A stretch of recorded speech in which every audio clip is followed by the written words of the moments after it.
The first rule in investment is don't lose. And the second rule in investment is don't forget the first rule, and that's all the rules there are. I mean, if you buy things for far below what they're worth, and you buy a group of them, you basically don't lose money. Warren, what do you consider the most important quality for an investment manager? It's a temperamental quality, not an intellectual quality. You don't need tons of IQ in this business. I mean, you have to have enough IQ to get from here to downtown Omaha, but you do not have to be able to play three-dimensional chess. You need a stable personality. You need a temperament that neither derives great pleasure from being with the crowd or against the crowd, because this is not a business where you take polls. It's a business where you think. And Ben Graham would say that you're not right or wrong because 1,000 people agree with you, and you're not right or wrong because 1,000 people disagree with you. You're right because your facts and your reasoning are right. Certainly most of the professional investors focus on what the stock is likely to do in the next year or two, and they have all kinds of methods of approaching that, but they do not really think of themselves as owning a piece of a business. The real test of whether you're investing from a value standpoint or not is whether you care whether the stock market is open tomorrow. If you're making a good investment in a security, it shouldn't bother you if they close down the stock market for 5 years. All the ticker tells me is the price.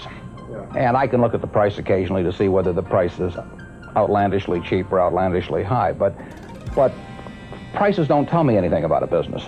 Business figures themselves tell me something about a business, but the price of a stock doesn't tell me anything about a business. I would rather value a stock or a business first and not even know the price, so that I'm not influenced by the price in establishing my valuation, and then look at the price later to see whether it's way out of line with what my value is.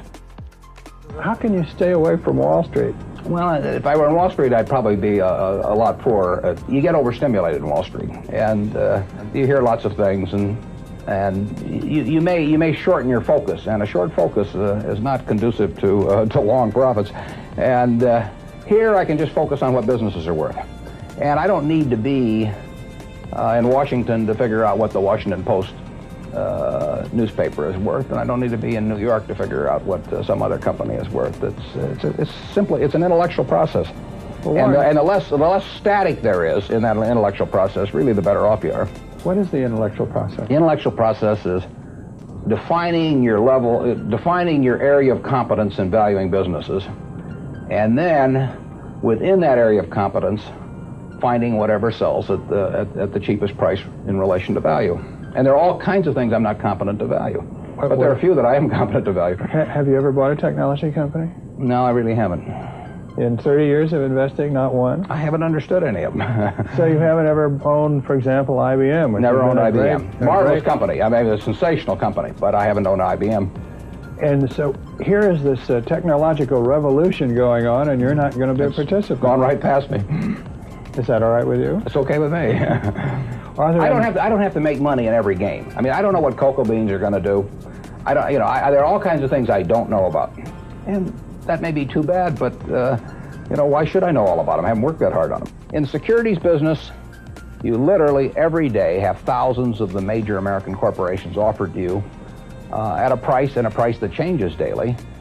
And you don't have to make any decisions. You have to make, nothing is forced upon you. So there are no called strikes in the business. The pitcher just stands there and throws balls at you. And if you're playing real baseball and it's between the knees and the shoulders, you either swing or you get a strike called on you. If you get too many called on you, you're out. In the securities business, you sit there and they throw U.S. Steel at 25 and they throw General Motors at 68, and you don't have to swing at any of them. They may be wonderful pitches to swing at, but if you don't know enough, you don't have to swing. And you can sit there and watch thousands of pitches, and finally you get one right there where you want it, something that you understand, and then you swing. And so you might not swing for 6 months. You might not swing for 2 years. Isn't that boring? It would bore most people, and certainly boredom is a problem with most professional money managers. If they try to sit out an inning or two, not only do they get somewhat antsy, but their clients start yelling, "Swing, you bum!" from the stands, and that's very tough for people to do. Warren, your approach seems so simple. Why doesn't everybody do it? Well, I think partly because it is so simple.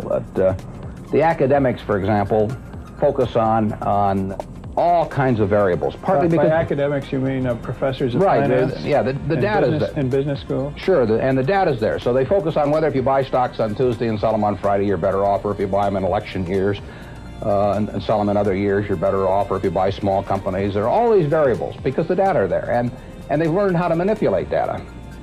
And as a friend of mine says, to a man with a hammer, everything looks like a nail. And once you have these skills, you just are dying to utilize them in some way, but they aren't important.